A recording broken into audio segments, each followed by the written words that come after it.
ہماری سوسائٹی میں مرد پہلے چوری چھپے نکاح کر لیتے ہیں، پھر ایک عورت سے کہتے ہیں کہ اب میرے بچے بھی ہیں، میں 2 گھروں کا خرچ نہیں اٹھا سکتا، اپنے ساتھ رہنے دو.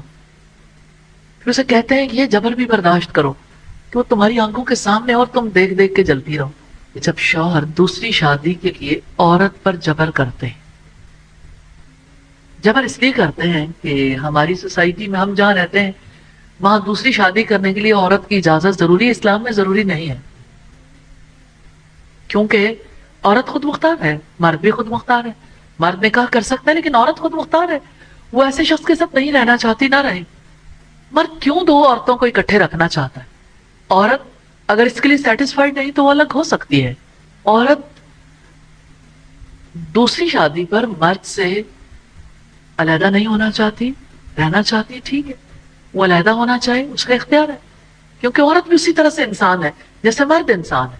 اگر مرد کا دوسری عورت پر دل آ گیا اور وہ ایک عورت کا حق ادا کرنے کو تیار نہیں ہے، یا وہ حق ادا کر رہا ہے اس کے باوجود بھی عورت اس کے ساتھ رہنے کے لیے تیار نہیں، تو اس کو کیوں باندھ کے رکھنا چاہتا ہے؟ عمومی طور پر اس میں کئی مصلحتیں ہوتی ہیں. اولاد ہے، اولاد کے ساتھ یعنی مرد یہ چاہتا ہے کہ اولاد کو پالنے والی ان کی ماں ہی ہو. پیچھے سوچ اعلیٰ نہیں ہے. اگر اسے یہی ہے تو پھر اپنی خواہش کی قربانی دے دے.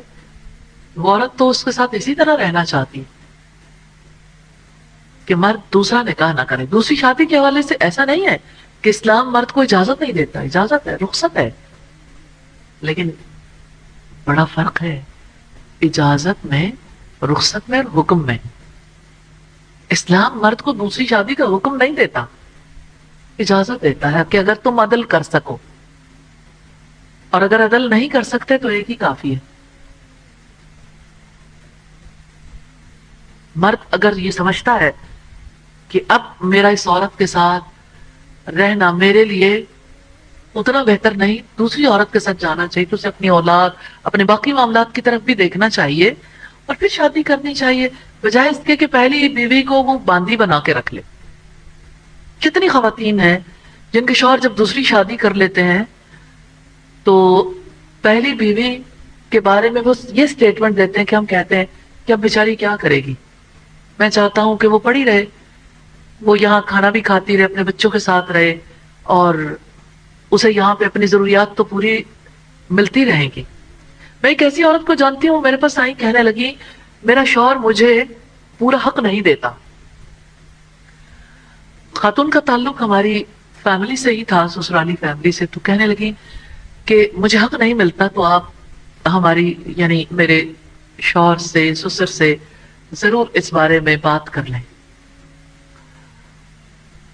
تو جب وہ خاتون اٹھ کے چلی گئی تو اتفاق سے ایسا ہوا کہ ان کے سسر اور ان کے شوہر بھی اسی مجلس میں موجود تھے. تو ان کے سسر نے آ کے کہا کہ خاتون آپ سے کیا کہہ رہی تھی.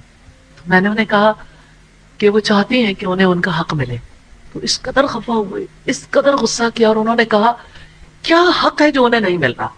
بچے اس کے پاس ہیں، کھانے کو ملتا ہے، لباس ملتا ہے، اور اسے کیا چاہیے؟ نکاح کپڑوں کے لیے ہوتا ہے، کھانے کے لیے ہوتا ہے.